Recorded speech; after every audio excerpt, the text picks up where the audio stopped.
aprovechemos algún trabajo diferenciado que vamos a desarrollar. Primero, el proceso fotosintético, como más o menos el nombre nos lo sugiere, lo que tenemos en realidad es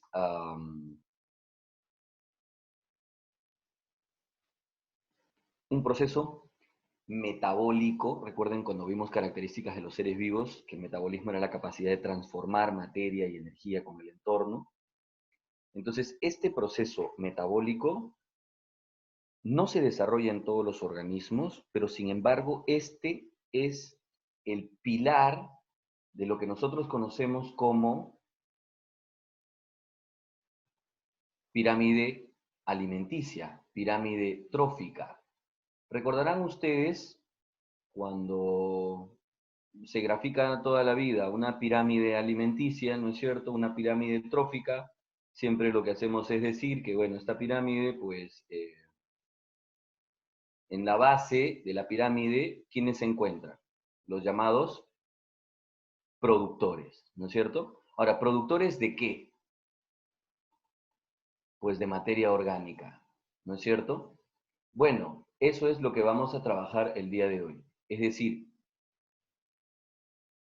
los productores sustentan su trabajo, es decir, desarrollan y consiguen elaborar materia orgánica mediante fotosíntesis. Así que entonces lo que hoy vamos a ver es el proceso que soporta a el primer eslabón de toda cadena alimenticia, a la base de la pirámide trófica, ¿de acuerdo? Eso es lo que vamos a ver hoy. Por eso es tan importante para todos los seres vivos, a pesar de que no se desarrolle en ellos este proceso. Por ejemplo, en nosotros no hacemos fotosíntesis, pero sin embargo, la fotosíntesis es el soporte mediante el cual llega a nosotros materia y energía. Entonces, vean la importancia del proceso fotosintético, ¿de acuerdo?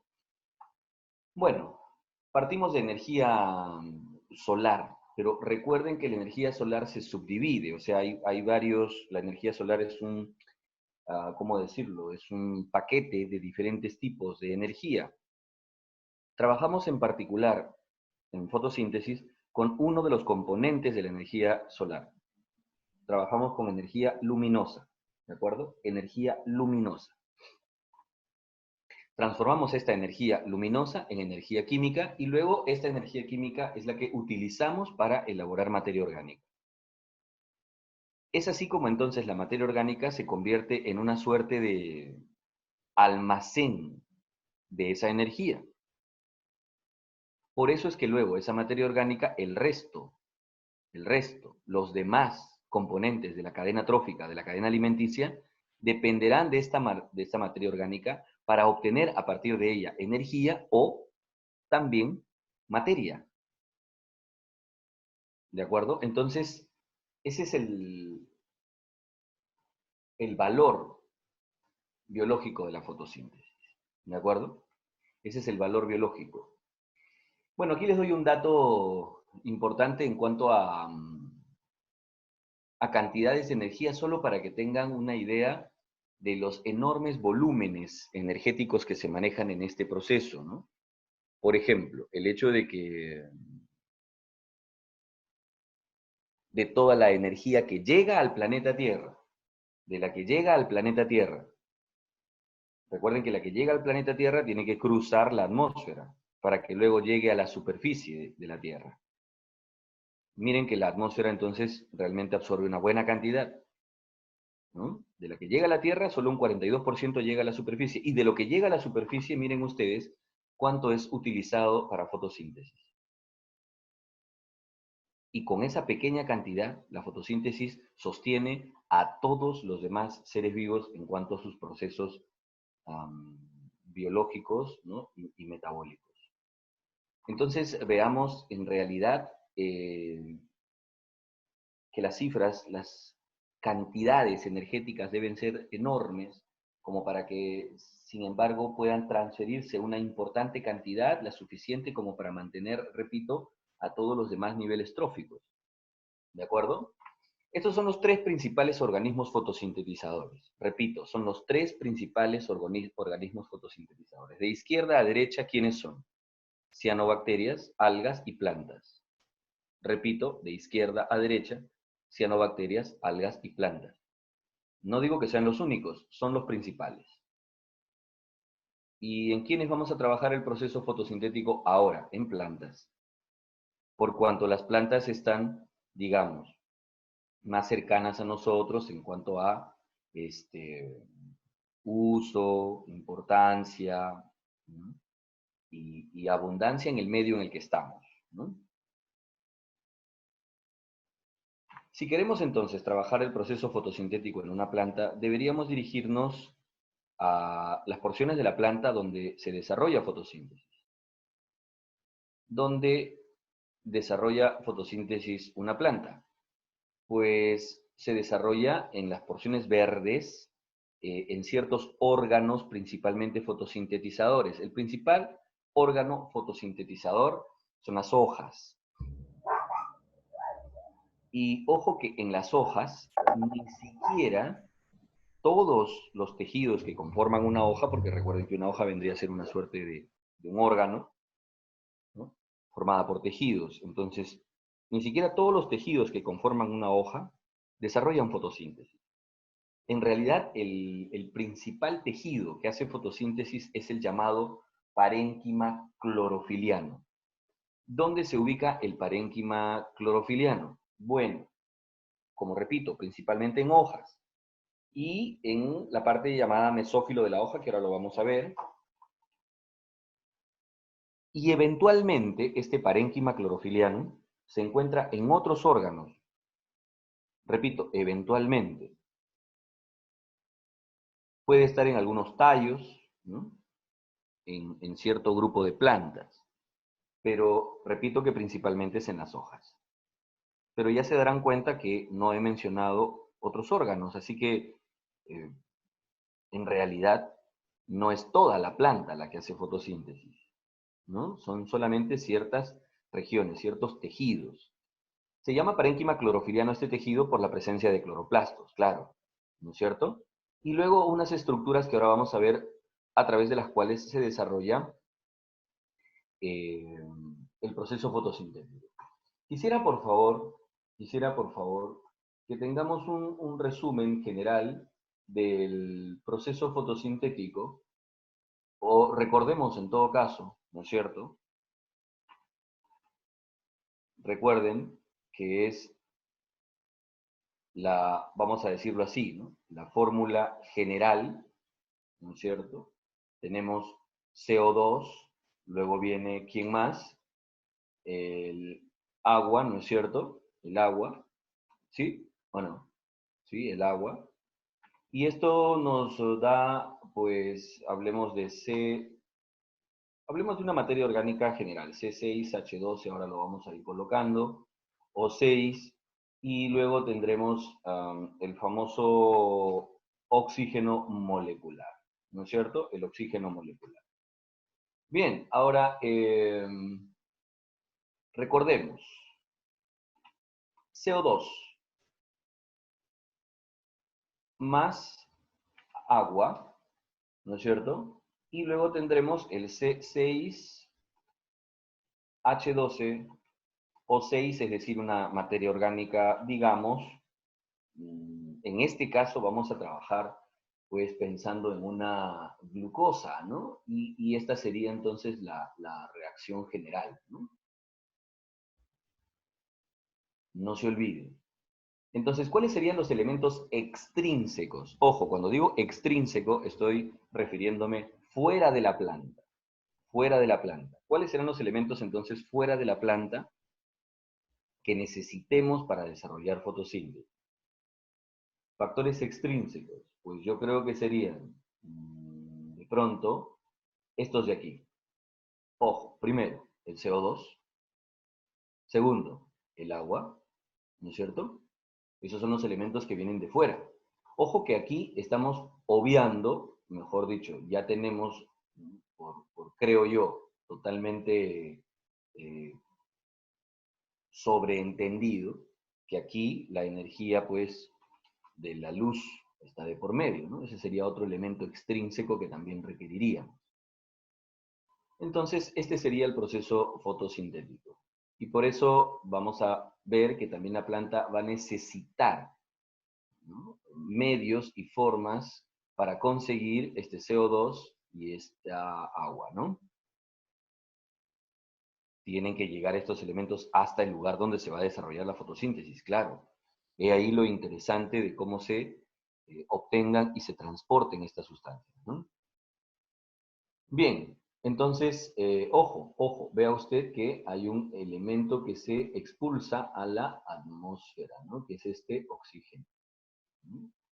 Sí, por eso llaman a esta fotosíntesis oxigénica, porque produce oxígeno liberándolo a la atmósfera, ¿cierto? Bien, esa es la idea. Ahora,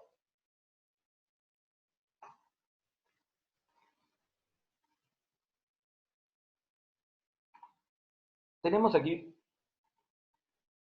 una pequeña sucesión de ampliaciones, ¿no? Amplificaciones. Primero, hemos hecho un corte, un corte transversal de una hoja. Vea usted, me refiero a este, el corte transversal de la hoja. Este corte transversal de la hoja, cuando digo transversal, quiere decir que entonces tenemos aquí la parte superior de la hoja que la denominaremos haz de la hoja. Y esta la parte inferior de la hoja que la vamos a denominar entonces en vez, ¿cierto? El en vez de la hoja. Haz y en vez. Ahora, un detalle, un detalle.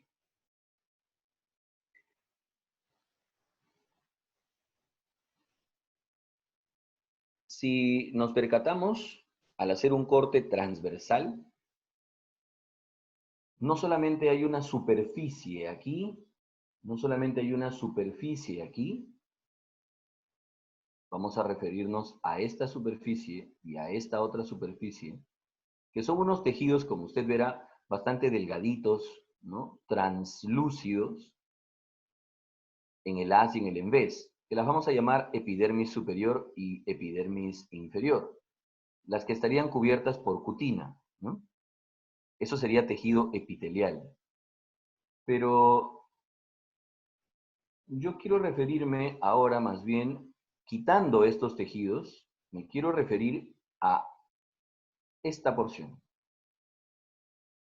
de aquí, es decir, toda esta porción que estamos viendo aquí, toda esta porción. Esta porción, entonces, vendría a denominarse, como ustedes ven aquí, mesófilo de la hoja. Ese es el mesófilo de la hoja. El mesófilo agrupa varios tejidos. Está bastante claro. Por si acaso, vea usted que aquí hay un paquete de vasos conductores. ¿Ya lo vio? Cuando digo vasos conductores, estoy hablando de xilema y floema, correcto. ¿Usted cómo ve estos paquetes? Así los ve. Miren, cuando usted ve una hoja, estas rayitas que han dibujado aquí, estas líneas que han dibujado acá, esas líneas, ¿qué vienen a ser? Paquetes de haces vasculares. Lo que estamos aquí viendo, ¿de acuerdo? Genial. Ahora entonces, ¿qué otro tejido encontramos por aquí? Encontramos este tejido que quizás sea el más relevante de todos, que estamos por precisar. Este de aquí. ¿De acuerdo? Este. Se refiere, como ustedes verán, a este paquetito de células que están por aquí, a todo este paquetito de células que están por aquí. ¿De acuerdo? A ese paquete de células. Ese paquete de células viene a ser entonces el parénquima clorofiliano. Ese es el que tiene cloroplastos, el que hará fotosíntesis. ¿Ya? Entonces, ya hemos visto un corte transversal de hoja, hemos visto los diferentes tejidos, pero hay algo que me interesa precisar, por favor. Vea usted, fíjese en la parte inferior, en el en vez de la hoja, véalo usted, aquí hay unos pequeños, una suerte como que de orificios. Sí, se trata de los llamados estomas de la hoja. Los estomas de la hoja están formados por unas células que tienen una forma así arriñonada, ¿no es cierto? Una forma arriñonada. Y entre ellas, entonces, entre ellas, se termina formando, ¿no es cierto?, una suerte de orificio, como usted verá, ¿no? Ahora, escúchenme, ¿cómo se le denomina a cada una de estas células? A cada una de estas células la denominamos célula estomática. Alrededor, obviamente, hay otras células, ¿no? Alrededor vienen otras células en vez principalmente de la hoja, ¿no? Claro. Estas se denominan células estomáticas, ¿ya? Se denominan células estomáticas. Y obviamente este orificio que usted ve aquí, ese orificio, vendría a ser el ostiolo. El ostiolo. Toda esta estructura se denomina estoma. ¿Para qué propósito tienen los estomas? Pues facilitar, permitir la entrada y salida de gases. No se olviden que el CO2 tendría que estar entrando por aquí para llegar hasta las células que hacen fotosíntesis y a través de estos estomas también el oxígeno estaría saliendo, liberándose, ¿no? De pronto vapor de agua también podría estar saliendo a través de esa estructura, ¿de acuerdo? Perfecto, Daniel, así es, el ostiolo, el famoso ostiolo. Bueno, entonces, les decía que si ya tenemos este estoma abierto, pues creo que varios de ustedes sabrán que hay otro momento en el cual puedo encontrar a estas células estomáticas, miren, totalmente ¿qué? Cerradas. O sea, el ostiolo, como ustedes podrán ver, el ostiolo puede estar abierto, pero en otro momento también puede encontrarse ¿qué? Cerrado. O sea, las células estomáticas usted las puede encontrar pegaditas así, totalmente pegaditas. ¿Y qué pasó con el ostiolo? ¿Desapareció? No, simplemente se cerró. Y entonces un momento, si puedo en un determinado momento tener el ostiolo abierto y en otro puedo tener el ostiolo cerrado, ¿qué es lo que hace que estas células entonces, me refiero a las células estomáticas, puedan abrir o cerrar el ostiolo? Ósmosis. Las células estomáticas en este momento, las células estomáticas en este momento han cerrado el ostiolo y en este momento han abierto el ostiolo. Y eso se consigue porque las células estomáticas en estas circunstancias se encuentran plasmolizadas. ¿De acuerdo? Plasmólisis. O sea, ojo, estoy hablando, ¿no es cierto?, de un momento en el que estas células están, ¿recuerdan ustedes estos términos?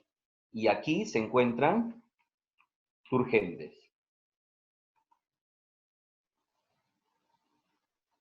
Ahora es cuando entonces ósmosis termina ayudándonos a abrir y cerrar ostiolos. Plasmólisis y turgencia. Ostiolo abierto o cerrado. Para permitir o no el intercambio de gases. ¿No es cierto? Así es. Bien. Entonces, sigamos con nuestro recorrido que teníamos respecto a el corte transversal que hicimos de la hoja. Vea usted entonces que teníamos, ojo, aquí nuestro corte transversal, ya habíamos visto el mesófilo de la hoja, y ahora una de las células del parénquima clorofiliano lo tenemos aquí. Esta sería una célula del parénquima clorofiliano. ¿A rescatar qué? Pues que presenta cloroplastos. Eso es lo interesante. ¿Y por qué importan los cloroplastos? Porque ese es el organelo que se encarga de hacer fotosíntesis.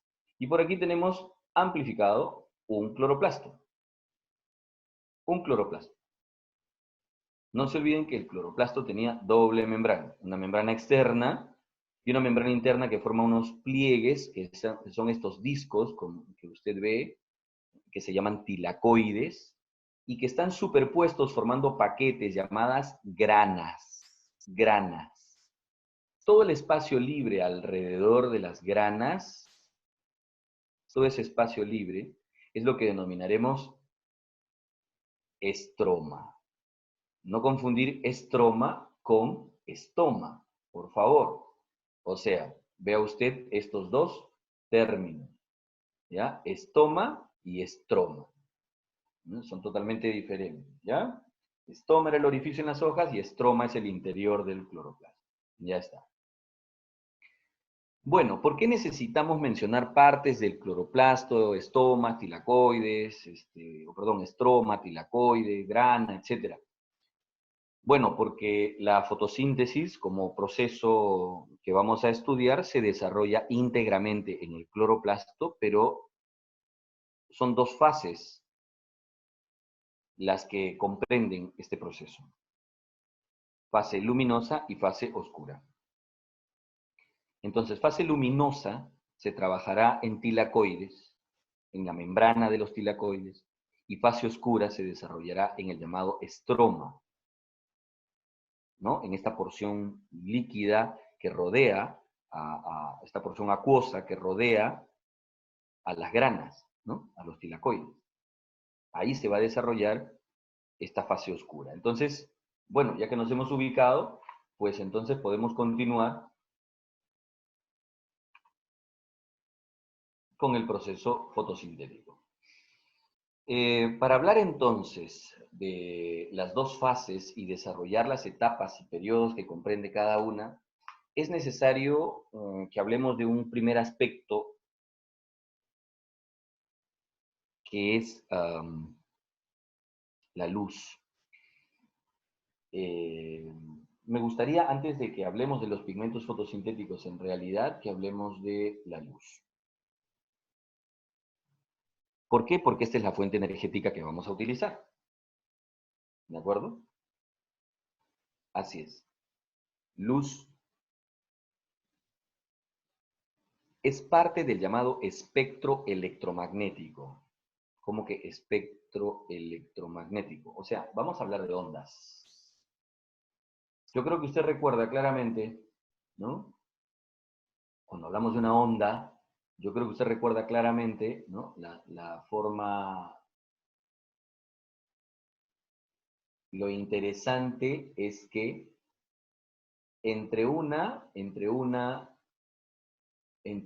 llamada así, cresta y otra cresta, como se les conoce, ¿no? Entre una cresta y otra cresta, tenemos entonces, ¿no? Recordarán ustedes, esta distancia que es la que conocemos como lambda. Lambda. ¿Longitud de qué? De onda. Así es, longitud de onda. Esta longitud de onda está relacionada con la energía, ojo, con la energía que lleva, con la energía que lleva dicha, con la energía que lleva dicha onda.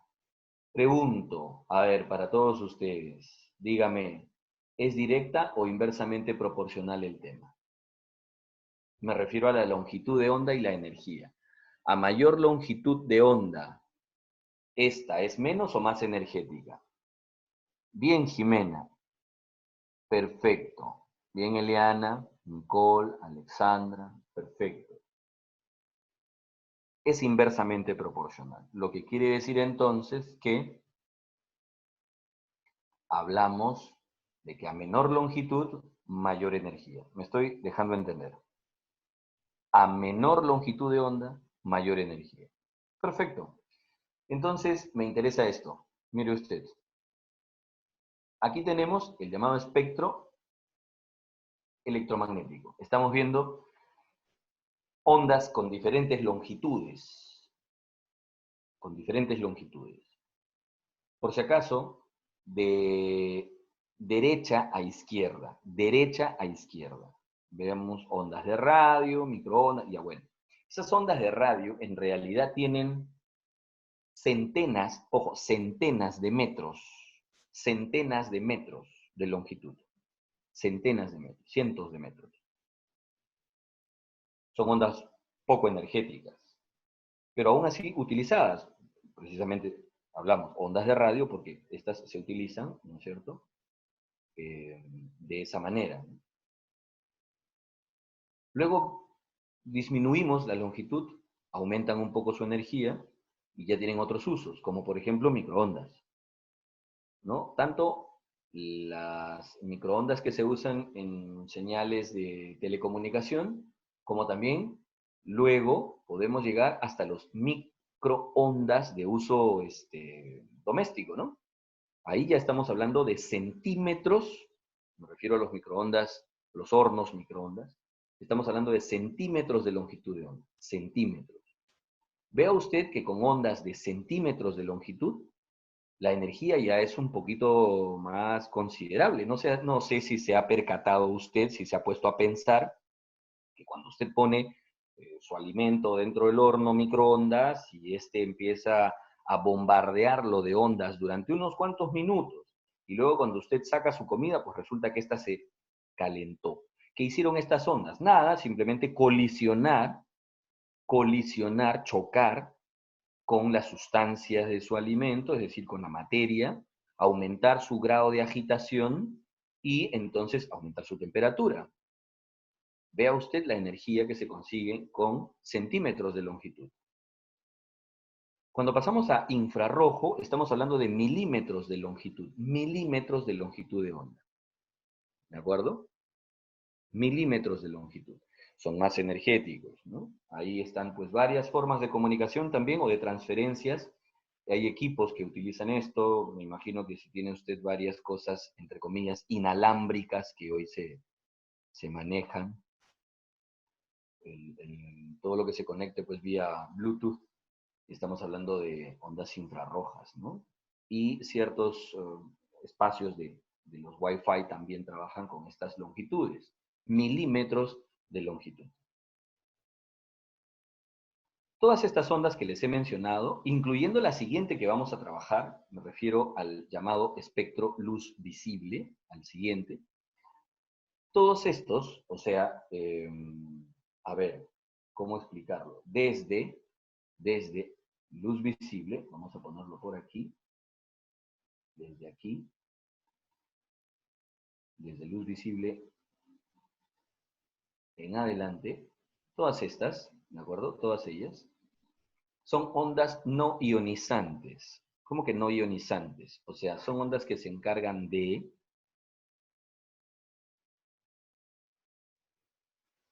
colisionar con la materia.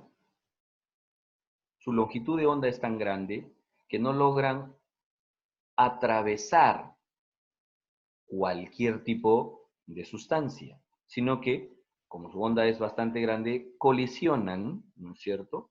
O pasan sin chocar con ellas, también podría ser, ¿no?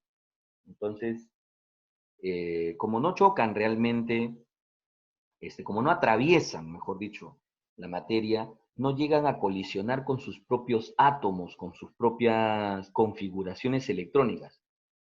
Tú dices que puede haber una onda tan pequeñita que logre atravesarme, cruzar entre mis átomos, chocar con mis configuraciones electrónicas, sí. Por eso las ondas por debajo de esto que les acabo de mencionar ya se llaman ondas ionizantes. Es decir, desde V, por ejemplo, en adelante, estas de aquí ya serían ondas ionizantes. Por eso, exponernos a estas ondas ya es cosa para nosotros un poquito riesgosa. ¿Por qué? Porque literalmente, como les decía, cruzan entre nosotros, entre nuestros átomos, chocan en nuestros enlaces químicos, en nuestras configuraciones electrónicas, nos pueden desconfigurar, pueden saltar, chocar con un electrón, sacarlo de un enlace, etcétera. O sea, nos pueden ionizar, por eso se llaman ondas ionizantes. Ante ellas, bien difícil. Ahí quienes están, ultravioleta, rayos X, gamma, beta, alfa, etcétera. ¿De acuerdo? Estamos hablando de longitudes de onda sumamente pequeñas. ¿Ah? Estamos hablando nanómetros, picómetros, ¿no? Picómetros, así es. Profesor, Dímelo. entonces esos rayos ionizantes, esos pueden chocar contra las moléculas, pero las que van Más que de los moléculas, rayos no, con átomos, con nubes electrónicas. El que chocaría con una molécula son las otras, las no ionizantes. Por eso chocan con la molécula y lo que hacen es aumentar su agitación nada más. Las no ionizantes son, como te repito, de longitudes de onda tales que sí chocan con la materia, colisionan con ella, pero no pasan a través de ella. Es que no son tan pequeñitas, ¿no? Pero quisiera enfocarme en este de aquí.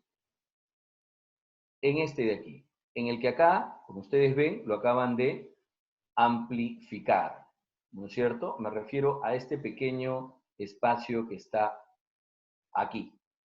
Este pequeñito espacio que está aquí. Este pequeñito. Que lo acaban de amplificar, como ustedes verán, y que es el llamado luz visible. Este rango, este espectro llamado luz visible, corresponde entonces,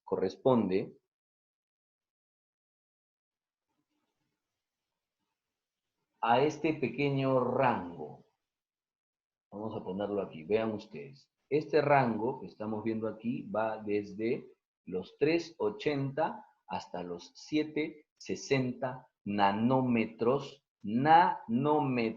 ojo, nanómetros de longitud de onda. Estamos hablando de ondas pequeñas, ya les digo, no son ionizantes, pero con una longitud tan pequeña que sí tienen energía. Y claro que tienen energía. Estoy seguro que más de uno de ustedes se habrá expuesto un buen tiempo a la luz y luego habrá experimentado que se ha quemado literalmente. Quemado. Ha llegado a su casa y la piel le dolía porque te quemaste. ¿Quién te quemó? Te quemó la luz. Es decir, estas ondas tienen cierta energía, claro que la tienen. Han logrado elevar tu temperatura, la de tu piel, hasta el punto que la han quemado. Es como que hubieras estado un buen rato dentro de un horno microondas más del tiempo adecuado, ¿no? En que ya literalmente te empezaste a chamuscar, a quemar. ¿Por qué le decimos luz visible a este espectro? Bueno, si usted se da cuenta, en realidad todas las ondas que hemos mencionado, microondas, infrarrojo, etcétera, esas no, ninguna de ellas, rayos X, etcétera, ninguna podemos ver, ninguna nosotros podemos percibir.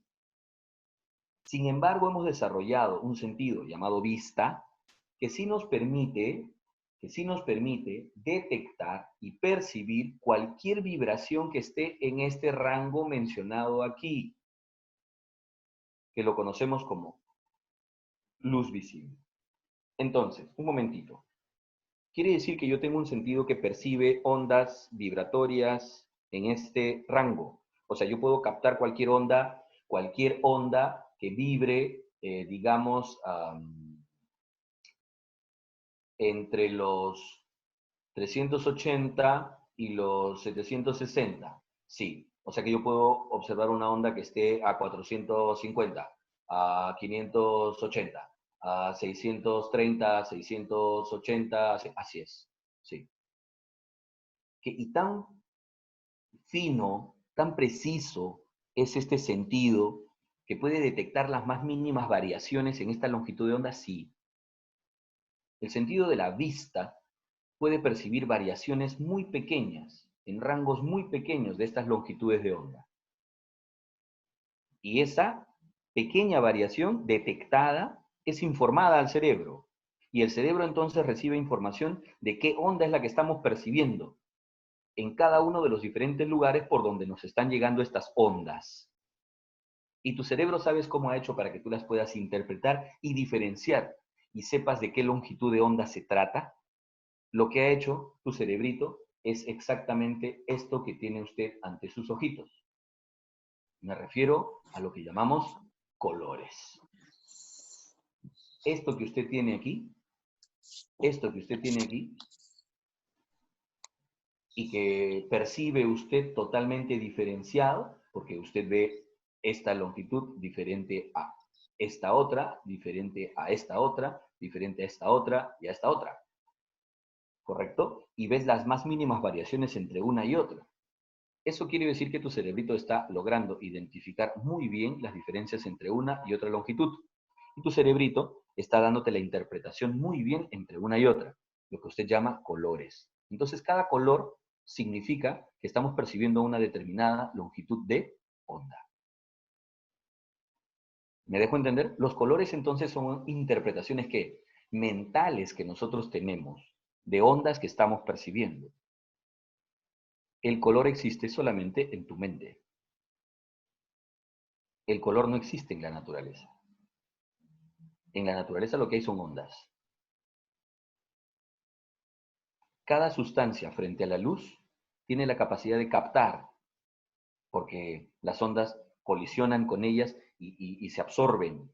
¿Me dejo entender? Cada sustancia tiene la capacidad frente a la luz de absorber ciertas longitudes de onda de este paquete llamado LV, luz visible. Entonces, cuando tú me dices, la luz, porque ojo, un momentito, señor, permítame. Quiere decir que cuando yo veo cada onda separada, entonces percibo los llamados colores, ¿no es cierto? Pero ¿y si yo recibiera todas las longitudes a la vez? Lo ves así. Cuando tu cerebrito recibe todas las ondas de estas longitudes, o sea, recibes todo el paquete completo, tu cerebrito lo interpreta blanco. Alfonso, ahora hablamos del daltonismo, pero vamos por partes. Entonces, luz blanca es el momento en el que usted está, ¿no?, identificando todas las longitudes de onda del espectro, es decir, toda la luz la estás viendo, completa, ¿no es cierto? Ya está. Pero bueno, yo te decía que la luz que llega entonces desde el Sol es una luz blanca, es una luz completa con todas las longitudes de onda. Profesor, Dímelo. sí, es que yo había visto un video en el que a veces cuando nosotros percibimos esas ondas, mayormente, o sea, supuestamente cuando vemos las cosas, los colores, o sea, en este caso las ondas se absorben y solamente se muestra el color que no se absorbe por las plantas, por eso se ve el verde. Eso es lo que me han dicho, no sé si es cierto. Así es, a eso íbamos a No sé si llegar. me llevo a entender. Sí. Por eso te decía, precisamente, no solo las plantas, en realidad, por eso les decía, la luz que llega desde el Sol es una luz blanca, o sea, es todo el espectro. Y cada sustancia frente a la luz tiene la capacidad de absorber, retener determinados segmentos de la luz, o sea, determinados colores. Y algunos, que no los absorbe, los refleja. Y como yo te digo, mi sentido de la vista, ¿qué cosa percibe? Yo camino, ando, me desplazo, me muevo y lo único que yo voy percibiendo son las ondas que van llegando a mi retina. Y esas ondas que van llegando a mí son las ondas que todos los diferentes cuerpos que tengo alrededor mío que están reflejando, o sea, no están absorbiendo. Repito, la luz incide sobre todas las sustancias, cuerpos que tengo alrededor mío y cada uno de ellos, incluyéndome a mí, absorbemos ciertas longitudes de onda de este espectro, o sea, absorbemos ciertos colores, y otros que no absorbemos los reflejamos. Entonces yo, mientras me desplazo, ¿no?, por cualquier parte, lo que yo estoy percibiendo son ondas que están llegando a mí, y esas son las ondas que están reflejando las diferentes cosas que tenemos, o sea, las ondas que no absorben. ¿Me dejo entender? Y así es como yo digo, mira, esto es rojo. En realidad, si yo lo veo rojo, ¿por qué lo estoy viendo rojo? Yo lo estoy viendo rojo porque cuando la luz incide sobre este cuerpo, absorbe todas las longitudes de onda de los demás colores, pero hay uno que no absorbe y que se lo refleja. Ese es el que yo estoy percibiendo y entonces yo digo, este cuerpo es de color, esta sustancia es de color rojo. Pero yo lo estoy viendo rojo porque esa sustancia absorbe todos los colores menos ¿cuál? Menos el rojo. ¿Me dejo entender? Entonces, así funcionan las pigmentaciones para los cuerpos opacos. Estoy diciendo cuerpos opacos son aquellos que no emiten luz. Y entonces el color que tenemos lo tomamos a partir de la luz que nos ilumine. La luz, ¿no? La luz irradia en nosotros, absorbemos ciertas longitudes de onda, ¿de acuerdo? Absorbemos ciertas longitudes de onda y otras no las absorbemos, las reflejamos. Y entonces lo que reflejamos es lo que termina percibiendo mi vista y entonces ahí es donde yo determino los colores como mencionaba su compañera. ¿Y por qué hablé de luz hasta este nivel? Porque la planta también hace exactamente lo mismo. La planta va a trabajar con este espectro, luz visible. Y bajo el mismo principio de absorbancia, las longitudes de onda que va a absorber, o sea, los colores que va a absorber, y tramitancia, los que no va a absorber y los va a reflejar, como todo cuerpo opaco, les decía yo. Los cuerpos opacos frente a la luz absorben ciertos segmentos, ciertos colores, y otros no. Entonces, ahí es donde viene ahora sí la idea de pigmentos fotosintéticos como sustancias que les decía, encargadas de ¿qué? De captar ciertas, ¿qué cosa? Aquí está lo importante, ciertas ¿qué? Miren ustedes, captar ciertas longitudes de onda, que corresponden a quién? A ciertos colores, claro, perfecto, mediante lo que acabamos de ver, absorbancia sí, tramitancia. ¿Hasta ahí todo bien? Bien, el principal pigmento es la clorofila, pero me gustaría que antes de regresar aquí veamos este gráfico sobre el espectro, o sea, lo que hemos hecho así aquí es graficar cómo la clorofila se comporta frente a la luz completita, o sea, toda la luz con todas sus longitudes de onda, con todos sus colores. Vean usted, por si acaso, este es el espectro de clorofila que vamos a ver. Primero el de la clorofila A, ¿ya? Primero el de clorofila A. ¿Estamos de acuerdo? Primero vamos a ver el de clorofila A. ¿Cuál es el espectro de clorofila A? Empecemos. A ver, aquí voy superponiéndolo. Miren ustedes qué ha hecho la clorofila A. Un momentito. ¿Qué cosa estoy graficando aquí? Estoy graficando, por si acaso, aquí dice absorción. O sea, cómo absorbe la clorofila los determinados colores. Ya, muy bien, porque por abajo, miren ustedes, aquí están los colores y ahí están sus longitudes de onda. Muy bien, muy bien, muy bien. Entonces, sigamos. Tenemos aquí que entonces, esta es la curva de su absorbancia. Muy bien. Quiere decir que absorbe muy bien absorbe, ¿no es cierto? Este segmento, ¿no? Este segmento absorbe muy bien y este otro segmento también absorbe muy bien, ¿no es cierto? Digamos, ¿no? Todo este segmento también lo absorbe bastante bien, ¿no? Ya está. Entonces, ¿qué colores absorbe mucho mejor? Yo creo que absorbe mucho mejor lo que correspondería a quién. A ver, vamos a ver. Correspondería al azul y correspondería aquí vamos, al rojo. Eso quiere decir que la clorofila absorbe mucho mejor azul y rojo. Los demás también absorben. Pero señor, señorita, por favor, este segmento que está aquí, por favor, percátese. Por favor, percátese. Este segmento que está aquí no lo absorbe. Este segmento de aquí no lo absorbe. ¿Y a quién corresponde? Véalo, por favor. ¿Corresponde a quién? Al verde y quién? Y amarillo. Eso, si no lo absorbe, quiere decir que lo refleja. Ahora está todo claro. ¿Por qué entonces nosotros vemos a la clorofila de color verde?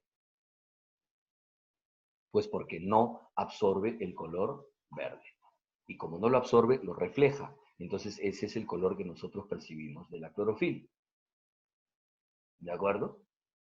Así es. Esto ha sido, imagínense, así de sencillo, pero eso ha sido pregunta de examen de admisión. ¿Por qué la clorofila es de color verde? Pues es de color verde porque no absorbe el verde, porque refleja el verde. ¿De acuerdo? Tú dices, pero el amarillo tampoco. Sí, pero el amarillo digamos que se solapa con el verde, ¿no? Por eso vemos un verde brillante, ¿no? Esa es la idea. Pero esa es la clorofila. ¿Y hay otros pigmentos fotosintéticos? Sí, claro. También hay otras clorofilas. Casi todas las clorofilas absorben bien o absorben casi de la misma manera, ¿ya? Veamos este otro que sí nos va a llamar la atención. Este de aquí. El del caroteno. ¿De acuerdo? Veamos el del caroteno. ¿Estamos de acuerdo? A ver, sigamos un poquito su espectro. Grafiquémoslo un momentito. A ver. Absorbe muy bien el violeta, absorbe muy bien el azul, absorbe muy bien el verde, pero miren dónde cae su absorción y nunca más absorbe nada. ¡Wow! ¿Qué colores no absorbe? No absorbe, señores, amarillo, naranja y rojo. ¡Wow! Entonces, ¿de qué color voy a ver a estos señores? ¿De qué color los voy a ver? Pues los voy a ver de color naranja. De color naranja. De ese color los voy a ver. Entonces, vea usted, cada pigmento tiene una absorbancia diferente y por consiguiente una coloración también distinta, ¿no? Tenemos varios pigmentos fotosintéticos. El principal es la clorofila, ¿ya? Y repito, por favor, la clorofila, su principal absorbancia está en qué colores? Azul y rojo, ¿ya? Ese es su principal absorbancia. Entonces hay varios pigmentos, les repito. Hay xantófilas, hay licopenos, hay antocianinas, hay carotenos y están estas, las clorofilas. Con estos pigmentos, la planta entonces podrá Profesor, captar, dímelo, disculpe, si es que yo había visto en el gráfico anterior que la longitud de onda del color rojo es un poco más grande que las demás. No sé si eso tiene que ver con su mayor ¿te grado de refieres a absorbancia. este? ¿Te refieres a este? No, no, ese no, el otro. Este. Sí, Ya, me cuando da cuenta dices que la creo que longitud de tiene onda del mayor rojo, longitud. ¿te refieres a que absorbe con mayor amplitud a eso? Sí, no sé si Estás me expliqué comparando bien. las clorofilas, A y B, ¿a eso te refieres? Sí, Ya, perfecto. Mira, a ver, ¿cómo te lo digo? Así, mira, ¿puedes por favor darte cuenta un ratito? Y a todos se lo pediría por favor. Vamos a comparar clorofila A y clorofila B. Repito, clorofila A, voy a comparar esta clorofila A con clorofila B, ¿ya?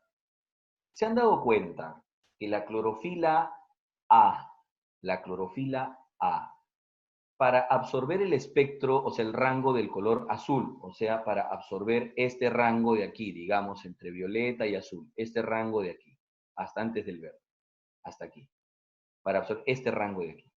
¿Se han dado cuenta cuál es más afín? O sea, ¿quién absorbe mejor este espectro? ¿La clorofila A o la clorofila B? ¿Quién? Vea estos dos picos. Vea usted estos dos picos. Corresponde a clorofila A, este corresponde a clorofila B. ¿Quién absorbe mejor este espectro? La clorofila B, ¿cierto? Muy bien. Pero ahora veamos este otro espectro. Me refiero al que corresponde entre naranja y rojo, hasta el rojo aquí. ¿Quién absorbe mejor este segmento? ¿La clorofila A o la clorofila B? Esta es la clorofila B, esta es la clorofila A. ¿Quién gana? Ya está. Se dieron cuenta entonces que la clorofila A absorbe mejor, la clorofila A absorbe mejor, digamos, este segmento, ¿no? Este segmento absorbe mejor la clorofila A, le gana a la B. Pero la B absorbe mejor, ¿no es cierto?, este otro segmento. ¿Qué tal si yo tengo mejor un cóctel de clorofilas? Y con ese cóctel de clorofilas absorbería muy bien todos los espectros, sobre todo de este rango, ¿sí o no? Eso es lo que hace la planta. En realidad existen hasta 5 tipos de clorofila, ¿de acuerdo? Pero bueno, espero haberme dejado entender.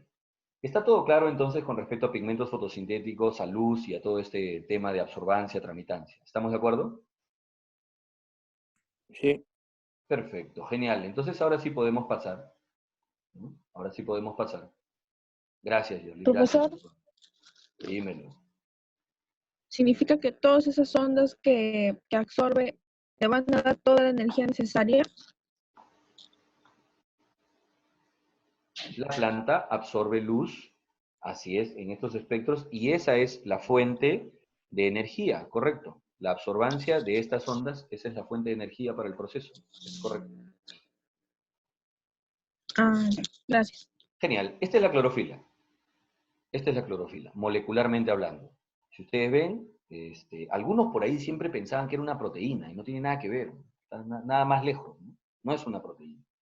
En todo caso, si tuviéramos que, entre comillas, ¿no? Familiarizarla o acercarla, pues está más cerca de los lípidos que de las proteínas, ¿no? Son sus anillos de fitol. Miren el magnesio central aquí, el famoso magnesio que siempre nos indicaban, ¿no? Este de aquí, este magnesio. Pero bueno, esa es la estructura de la clorofila. Ahora, ¿dónde están las clorofilas y cómo trabajan y cómo se desarrolla? Bueno, vamos a eso. Vamos a eso. Fotosíntesis entonces se desarrolla en dos etapas, la llamada fase luminosa y la fase oscura. Aquí les dejo la descripción del proceso, pero en realidad ahorita hablar de la descripción nos va a marear un poco. Luego puedes regresar y leerlo y te ayudará a repasar. Lo que sí me interesa es ver en realidad cómo se desarrolla la fase luminosa. ¿Ya? Y explicándotelo, ahí de pronto tendremos una comprensión de toda esta parte textual. ¿Ya?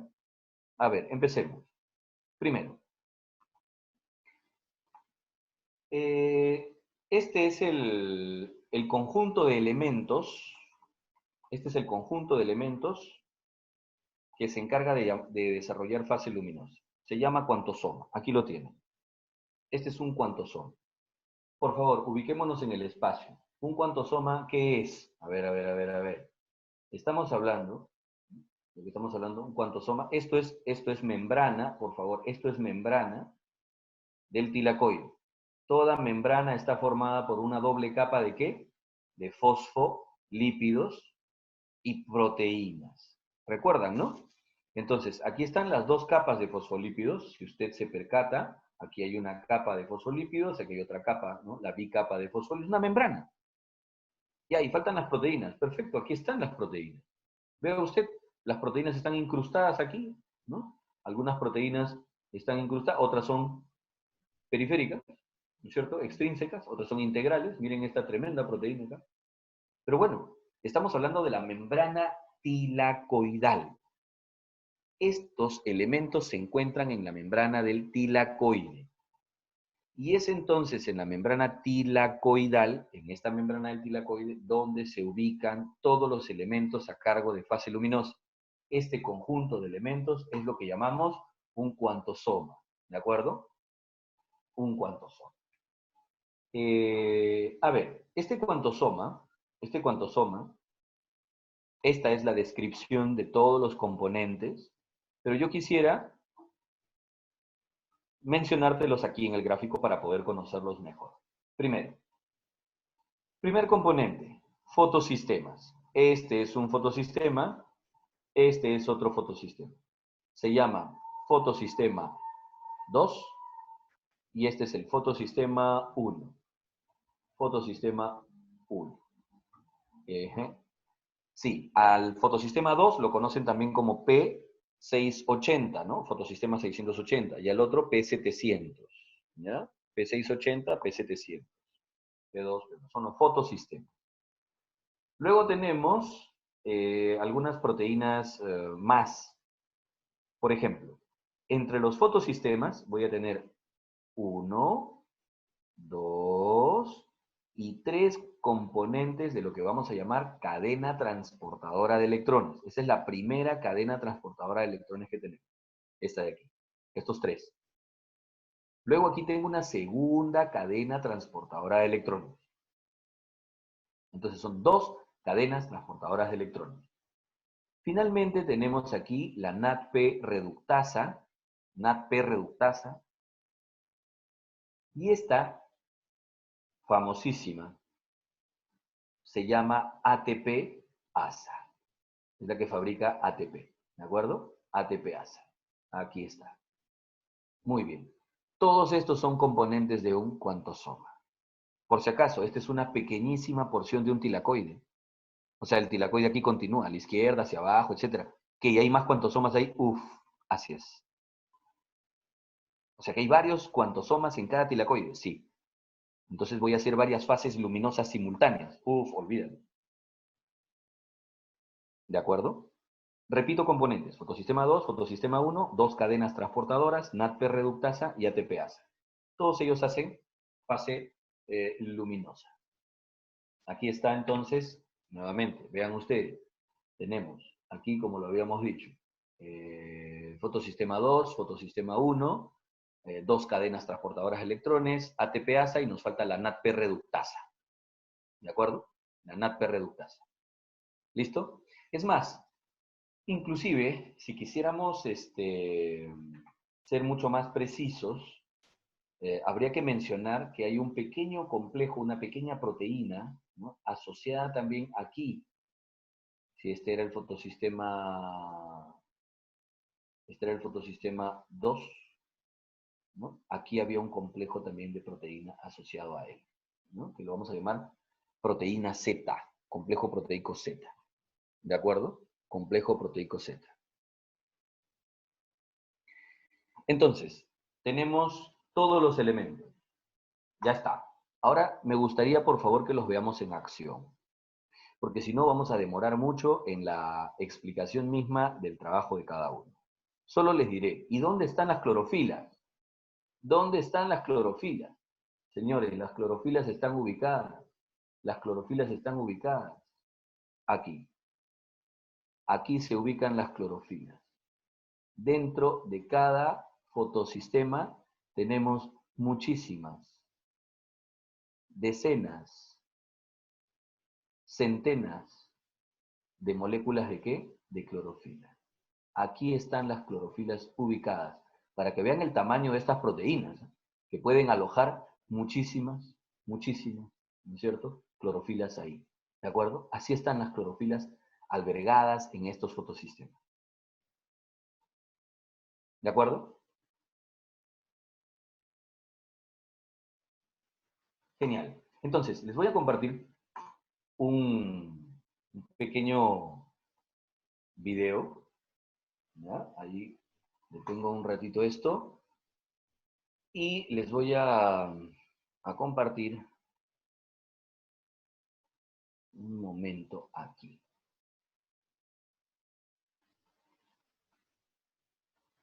Ujú.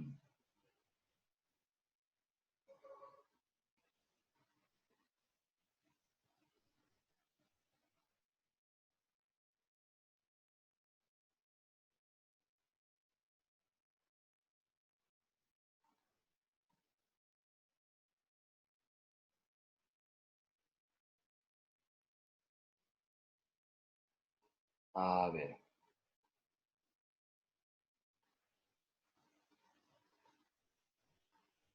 aquí se lo comparto, ¿ah? Y ya.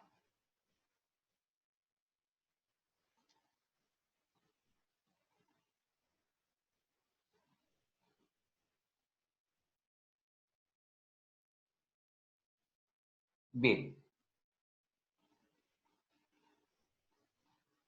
no sé si ya lo tienen, ¿no es cierto? ¿De acuerdo? A ver, me refiero a este. Ahí sí lo tienen.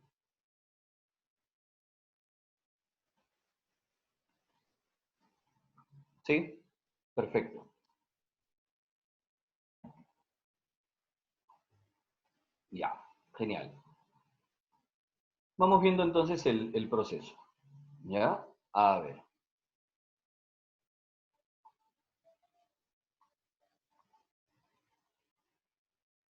Bien, si se percatan, por favor, lo que van a mostrarnos aquí es el proceso en realidad de la fase luminosa, pero mostrándonos a detalle la ubicación, los elementos y cada uno de los detalles que presenta esta fase, ¿ya? Primero nos describen los elementos que participan, que ya los hemos descrito hace unos minutos, me refiero a todos los elementos de un cuantosoma y además los protagonistas, por así decirlo. Señores, aquí tienen, por favor, aquí tienen ustedes, ¿no es cierto? Aquí tienen ustedes, voy a retroceder un poquito, este es un cuantosoma. Así, ese es un plano de un cuantosoma. Sí, ¿por qué? Porque aquí están, mire usted, aquí están. Por ejemplo, fotosistema 2, fotosistema 1, ¿de acuerdo? ATP-ASA, Luego nos faltaban las cadenas transportadoras. Bueno, las cadenas transportadoras están aquí. Aquí va la primera cadena, ahí están los 3 elementos. Aquí está la segunda cadena, esta pequeñita de aquí. Y nos faltaba la NADP reductasa. NADP reductasa es esta de aquí. Entonces, todos estos componentes que estamos viendo corresponden a un cuantosoma. Esta es una membrana tilacoidal. Están insertos entonces en la membrana. ¿Listo? Entonces, continuemos. Fotosistema 2. Una pausa. ¿Se han dado cuenta dónde están las clorofilas? ¿Se han dado cuenta dónde están las clorofilas? Por si acaso, las clorofilas son estas de aquí. Por si acaso. Esta es una clorofila. Esta es otra clorofila. Aquí hay otra clorofila. Aquí hay otra clorofila. Aquí hay otra clorofila. Otra. ¡Wow! Ya está. ¿Listo? Fotosistema alberga muchísimas clorofilas. Ese es el fotosistema 2, la primera cadena transportadora de electrones. Fotosistema 1, la segunda cadena, NADP reductasa, ¿no es cierto? Y ATPasa, obviamente. Ya está. Todos los componentes de lo que llamaríamos un cuantosoma. ¿Listo? Ahora, nos están mostrando los componentes de la primera cadena, que son, por ahora no interesan sus nombrecitos en realidad, sino ya mucho término nos vamos a atolondrar. Ahí están los fotones de luz, las moléculas de clorofila que ya les he mencionado dónde estaban. Protones, una pausa. Cuando me dicen protones, en realidad ¿de quién están hablando? Cuando dicen protones, en realidad están hablando de, ¿De por si hidrógenos? acaso, sí, están hablando de estos hidrógenos, pero ionizados. Ionizados, o sea, que han perdido, ¿no es cierto?, su electrón. ¿Ya? Así es. En realidad no son partículas subatómicas sueltas, ¿no? En realidad son los protones, o sea, los hidrógenos ionizados, que se comportan como un protón. Listo. Ahí están las moléculas de agua, vean hasta dónde van a llegar moléculas de agua y dónde las vamos a utilizar, etcétera, ¿no? Genial. Y aquí está esta coenzima que nos va a ayudar a transportar electrones y protones. ¿De acuerdo? Vea usted, está en su versión oxidada como NADP y ahora llega a su versión reducida como NADPH. ¿Reducida por qué? Porque ganó electrones y protones. Y el ATP, que va a pasar, ¿no?, su versión de ADP, formando un enlace, recuerden, de alta energía y se convertirá en ATP. Muy bien. Empecemos entonces. Si esto es fase luminosa, tenemos que desplazarnos al cloroplasto, obviamente, membrana tilacoidal. Y al hablar de membrana tilacoidal, pues una pausa interesante aquí. Vea usted cuántos, mire el número de cuantosomas que hay. ¿Se ha dado cuenta? En cada tilacoide. Listo. Aquí tenemos entonces un cuantosoma. Genial. Llegan los fotones de luz. Ahí está un fotón de luz. ¿Y qué hace? Colisiona, la clorofila absorbe el fotón de luz. ¿Y qué hace? Aumenta su agitación. Lo que hace en realidad es excitar la clorofila, excitar sus electrones. ¿Estamos de acuerdo? Excitar sus electrones. Entonces, aquí ocurre el primer paso de la llamada fase luminosa, la conocida fotoexcitación de la clorofila. Esta fotoexcitación en realidad lo que hace es aumentar la energía de sus electrones. Recuerden que los electrones están ubicados en orbitales de acuerdo a su energía, ¿no? S, P, D, F. Lo que hacen los fotones en realidad es energizar estos electrones, sus saltos cuánticos. Tanto se energizan que inclusive empiezan a saltar de clorofila en clorofila. Y eso es lo que queremos. Lo que queremos es electrones energizados porque después a estos electrones la energía que han ganado es la que le vamos a quitar. Esa es la energía con la que la planta se va a quedar. Miren ustedes, los electrones energizados pasan hasta esta clorofila central, ¿no?, el llamado centro de reacción, y luego se cederán los electrones energizados.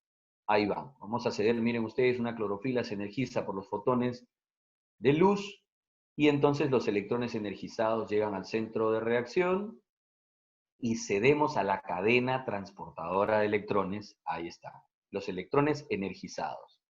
Pero un momento, para que yo me pueda llevar estos electrones energizados, yo tengo que reponer electrones al fotosistema. ¿Y de dónde los obtengo? de la destrucción de la molécula de agua. ¿De acuerdo?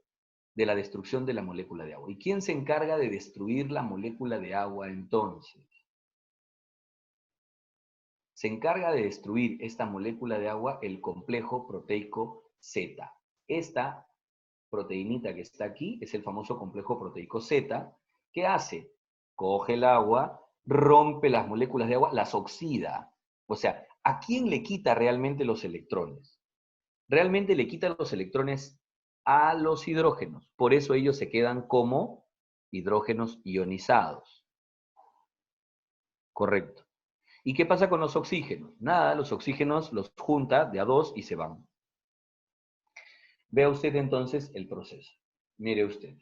Complejo proteico Z, ¿qué hace? Rompemos molécula de agua. Miren, ¿dónde quedan los hidrógenos ionizados? En el espacio intratilacoidal. Ahí quedan. Los oxígenos se van a juntar de a dos en dos y listo. Pero lo interesante es que logro obtener los electrones para reponer al fotosistema.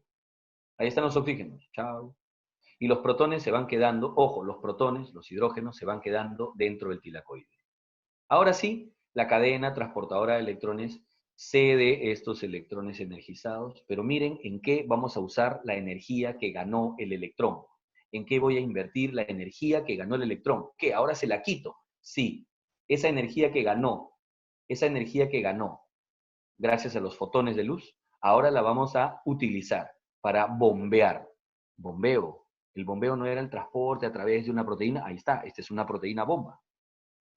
Y voy contragradiente, sí. O sea, de menos a más, sí. ¿Y qué voy a bombear? Protones, más hidrógenos ionizados. Pero ¿cuál es el propósito? Concentrarlos tanto dentro del tilacoide que después vamos a ver para qué. Miren, estos electrones ya sin energía llegan al fotosistema 1. Y el fotosistema 1 está esperando que le repongan electrones igual, porque él también ha energizado electrones. Él también ha energizado electrones con la luz. Y está por ceder estos electrones energizados, pero necesitaba que le repongan electrones. Entonces, le reponen los electrones y ahora miren ustedes, los electrones energizados llegan a través de la segunda cadena transportadora a la NADP reductasa. ¿Y qué hacemos? Ahora es cuando vuelvo a juntar los hidrógenos. ¿Cómo que los hidrógenos? Claro, ahora vuelvo a juntar los electrones, vea usted, aquí están llegando electrones, ¿de acuerdo? Estos que recibimos aquí son electrones, los que están viniendo de la cadena. Y luego están llegando los protones que hay dentro aquí, ¿no? En el strong, ¿no es cierto?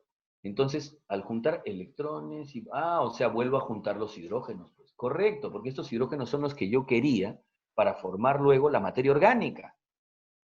Pero los he separado en electrón y protón porque me sirven un momento así, separados.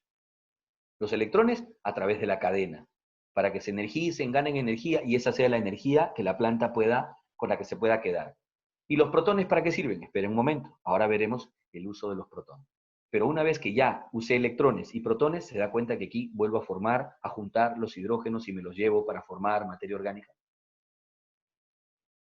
Listo, entonces vino el NADP oxidado, se lleva electrones y protones y sale como NADPH. Genial, ahí me estoy llevando los hidrógenos del agua, a la fase oscura, perfecto. Pero ahora todo el gradiente de protones, o sea, toda la concentración de protones que yo había formado en el espacio intratilacoidal, dentro del tilacoide acá arriba, ¿no? Toda la concentración de protones que yo había formado ahí arriba. ¿Cuál era el propósito de concentrar tantos protones? ¿El propósito cuál era? ¿Por qué he concentrado tantos protones ahí arriba? Porque lo que yo quería era que se genere una fuerza de repulsión enorme entre ellos. ¿Cómo que repulsión? Claro, pues, si yo junto un protón con otro protón, obviamente hay una fuerza de repulsión. Si junto 3, si junto 10, 1000, 5000, 10.000, 1.000.000. Señores, cuanto mayor sea la concentración de protones en ese espacio, mayor será la fuerza de repulsión. Y eso es lo que yo quiero. Porque esa fuerza de repulsión es la que yo voy a usar. Porque ahora esos protones, cuando yo les abra esta pequeña compuerta, van a salir literalmente disparados por aquí. disparados van a salir por aquí. ¿Listo? ¿Y por qué disparados? Por la enorme fuerza de repulsión. Esta fuerza con la que van a salir se le conoce como fuerza protón motriz.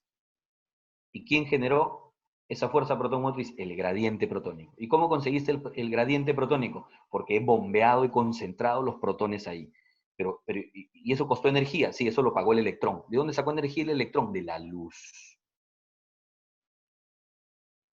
Vea usted que esta fuerza protón motriz ahora es la que va a permitir que esta roseta empiece a girar. Y al girar, esa es la fuerza que va fosforilando, es decir, va fabricando los ATPs aquí. Entonces yo no uso electrones, no uso protones para formar el ATP. O sea, el ATP no se lleva ningún electrón y ningún protón, a eso me refiero. El ATP se lleva solo energía. Los electrones han ido por una cadena y ya se los ha llevado el NADP. Y los protones aquí, el ATP no se los lleva. Lo que usamos aquí es la fuerza protón motriz. No usamos el protón, usamos la fuerza protón motriz. ¿De acuerdo? Vea usted entonces el proceso. Perdón. Profesor, Dímelo. entonces el ADP usa la fuerza protón motriz para poder formar ATP. Ahí está, míralo. Vino como ADP y los protones que van saliendo van moviendo la ATP sintasa y van permitiendo la fabricación ¿de qué? De ATP. ¿Me dejo entender? Esa es la idea. Regresamos ahora, por favor, a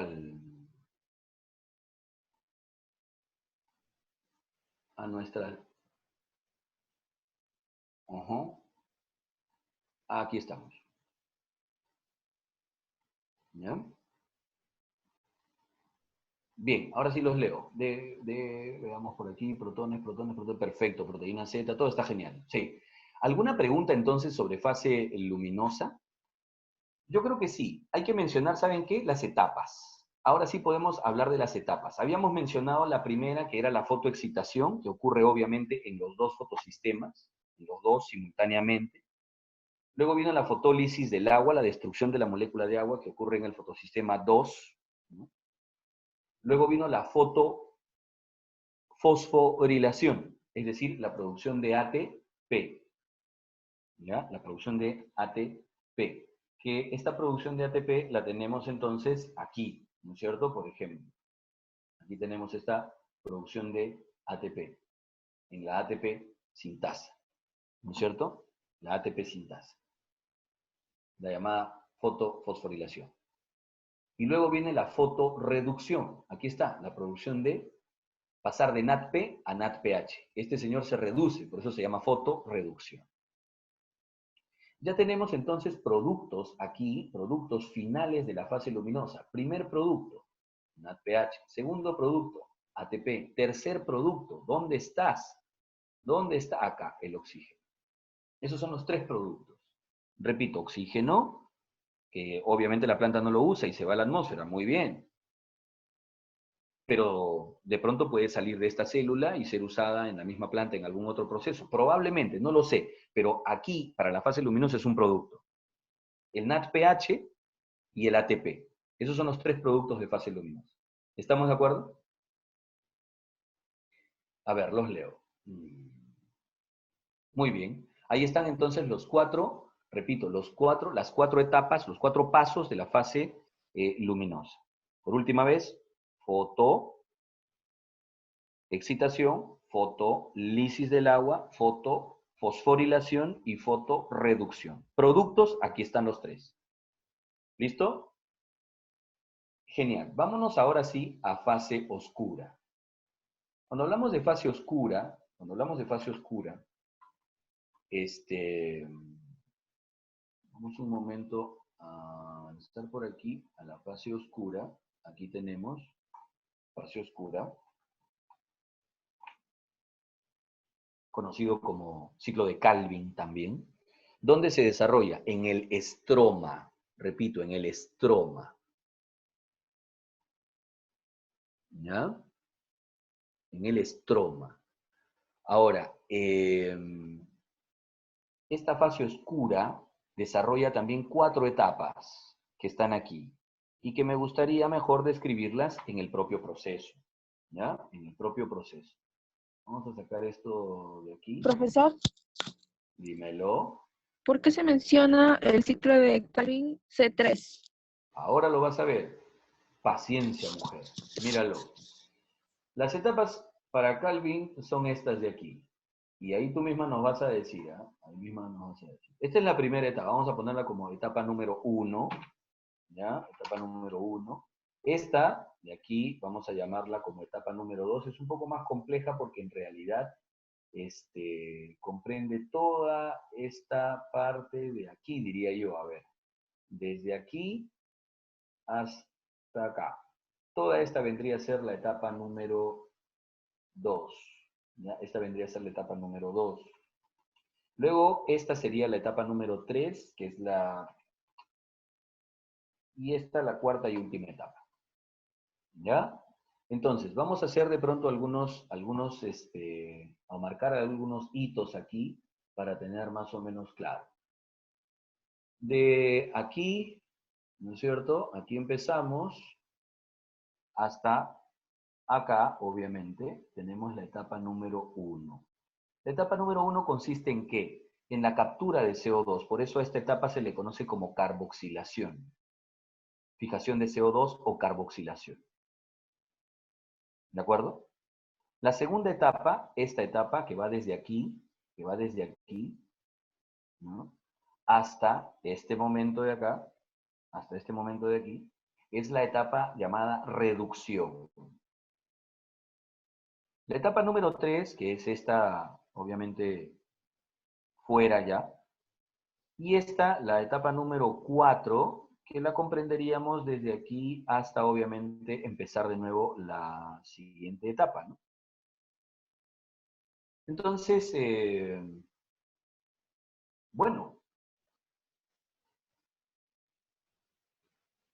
describamos entonces el proceso. Primero, miren quién aparece por aquí, el CO2. Ojo, el CO2 no había trabajado en la fase luminosa. El CO2 directo viene a trabajar a fase oscura. Primera etapa, capturamos el CO2. La molécula responsable de unirse con el CO2 es la conocidísima ribulosa difosfato. Repito, ribulosa difosfato. Es una pentosa, yo creo que recordarán ustedes un monosacárido, ¿no? Es un monosacárido de 5 carbonos. Bueno, aquí se forma una hexosa. Me refiero a esta que está aquí, viene a ser una hexosa. Esta de acá es una hexosa. Pero lo interesante de esta hexosa es que la inestabilidad que tiene por los dos fósforos que están añadidos o unidos a ella, es que rápidamente se disocia en 2C, ojo, en moléculas de fosfoglicerato. Voy poniendo nombre, ¿ya? Fosfoglicerato o ácido fosfoglicérico, como quieras llamarlo. Fosfoglicerato. Estos fosfogliceratos son los que se van a reducir hasta fosfogliceraldehídos. Hasta fosfogliceraldehídos. Aquí los voy a poner PGAL. Gliceraldehído. No se olviden. Gliceral. Ese ya es un monosacárido de 3 carbonos. Y es que, claro, este gliceraldehído es el famosísimo precursor molecular. Este es el producto en realidad que genera Calvin. Han preguntado por ello en examen de admisión. ¿Cuál es el producto en realidad que Calvin aporta para síntesis de materia orgánica? Ese es el gliceraldehído. ¿Ya? Y después tenemos entonces que estos mismos gliceraldehídos, aquí están, los que nos sobren, acá están, estos mismos gliceraldehídos, van a regresar hasta ribulosa difosfato. Los mismos. Sí, los mismos. Estos mismos gliceraldehídos, voy a ponerlo por acá, ¿no? PGAL, fosfogliceraldehídos, son los que van a regresar hasta la ribulosa difosfato. ¿De acuerdo? Estos son entonces todos los pasos y etapas y nombres moleculares. Ahora, ¿cuántos carbonos tiene esta ribulosa? Voy poniéndolo acá. Aquí hay 5 carbonos. Con el CO2 que ha entrado, esta molécula tiene 6 carbonos. Y este fosfogliceraldehído tiene 3. Este glicerato, perdón, y el gliceraldehído, los dos tienen 3 carbonos. ¿De acuerdo? Gliceraldehído, ya lo acabo de decir, 3 carbonos. Y la ribulosa, ya lo dijimos, tiene 5. ¿Estamos de acuerdo? Tiene 5. Entonces, si se dan cuenta, hay un proceso interesante aquí, desde glicerato hasta gliceraldehído, todo este proceso que les mencioné en algún momento, desde glicerato hasta gliceraldehído, este proceso de aquí, todo este proceso, que trabaja con ¿cuántos carbonos? Con 3 carbonos. Por eso se le conoce a Calvin como ciclo C3. ¿Ya? Ciclo C3. Genial. Ahora, ¿hay que aprendernos los nombrecitos? Sí, definitivamente. Pero lo interesante de esta etapa es lo siguiente. Nosotros dijimos que íbamos a hacer el balance para producir materia orgánica, pero nuestra principal molécula orgánica, una de las más famosas, ya la conocen ustedes, es glucosa. Como la glucosa se forma a partir de 2 fosfogliceraldehídos, es decir, aquí están, mírenlo, 2 fosfogliceraldehídos, entonces todo lo que ustedes están viendo aquí y los numeritos que hay en este ciclo están balanceados precisamente pensando en fabricar una glucosa. Sí.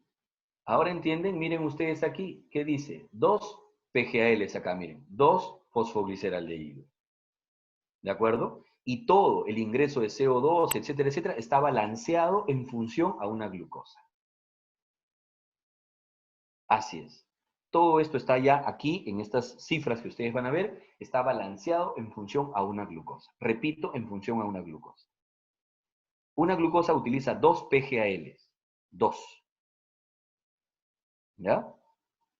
Pero Calvin va aportando los gliceraldehídos uno por uno, obviamente, uno por uno, uno por uno.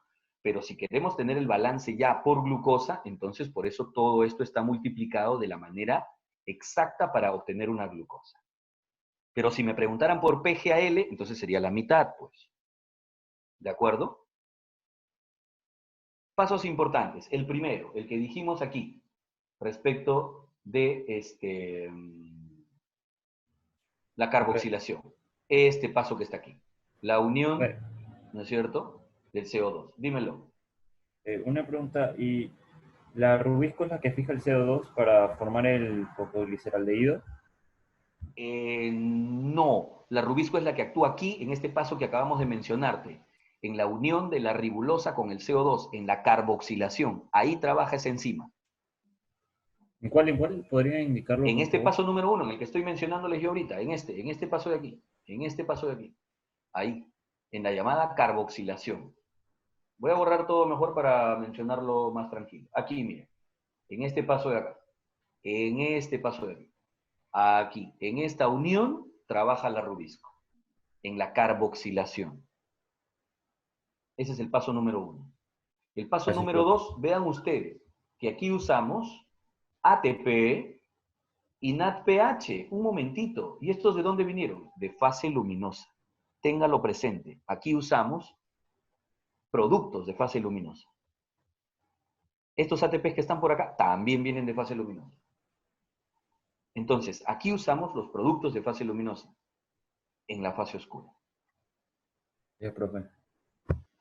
¿De acuerdo? Ahora, las cantidades que ya les he dicho aquí, estas cantidades que están acá, están balanceadas, estos 6 y 12 aquí, estos, ¿no es cierto?, 12 también acá, estos están balanceados perfectamente por glucosa, ¿ya? Entonces, por una glucosa, para construir una glucosa utilizamos 18 ATPs y 12 NADPHs. Entonces, repito, etapas, la primera fue la llamada carboxilación, esta de aquí. La etapa número 2 es la reducción. Pasamos de glicerato a gliceraldehído. ¿Por qué se reduce? Porque estos NADPH vienen a oxidarse, pues. Ellos se oxidan y entonces los gliceratos se reducen a gliceraldehído. Ya obtengo los gliceraldehídos y en la etapa número 3 con ellos fabrico materia orgánica. Aporto gliceraldehídos para la síntesis de materia orgánica. Etapa número 3, síntesis de materia orgánica. Y con los gliceraldehídos que me sobran, La etapa número 4. Fabrico, regenero, reconstituyo las ribulosas para empezar de nuevo. Aquí voy a gastar tantos ATPs como ribulosas voy a regenerar. Si voy a regenerar 6 ribulosas, gasto 6 ATPs. Ahí están los 4 pasitos. Pero miren ustedes que aquí usamos los productos de fase luminosa. Y miren lo que queda. Nos quedan ADPs, nos quedan NADPs. Estos señores son los que ahora se irán, son los mismos que se van a ir ahora desde aquí, el ADP, se va a ir a la fase luminosa nuevamente a convertirse en ATP. Y este NADP se va a ir a la fase luminosa nuevamente a reducirse y convertirse en NADPH para luego venir y nuevamente hacer esta misión. ¿De acuerdo? Hay todo un reciclaje de materiales aquí.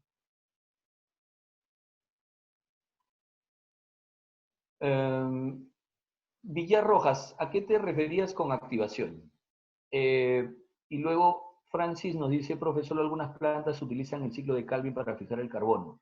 ¿Y otras qué proceso utilizan? Francis, estamos trabajando hoy, primero, la captura directa a Calvin. Esta es la fotosíntesis, vamos a decir, normal, común y corriente. Luego veremos otros procesos, otras pequeñas variantes, ¿no? Pero por ahora estamos viendo esta, ¿no? Sí, Villarrojas. La verdad, discúlpame si tienes nombre por aquí, pero es que no lo leo, ¿no? Y sí, activación o carboxilación o fijación del CO2. ¿Estamos de acuerdo? Bien, la siguiente sesión yo creo que vamos a tener que hacer un recuento de esto y de pronto completar algunas cosas. Yo sé que nos falta obviamente profundizar muchas, pero es que si trabajamos con toda la información es demasiada. Les pediría que por favor revisen de pronto nuevamente esta información, la lean, ¿no? Revisen sus materiales, sus trabajos, si tienen algunas preguntas, y podremos luego de pronto en algún repaso también trabajar alguna información a un mayor nivel. ¿De acuerdo? Bien, gracias nuevamente por su tiempo, gracias por su atención y continúen con sus clases.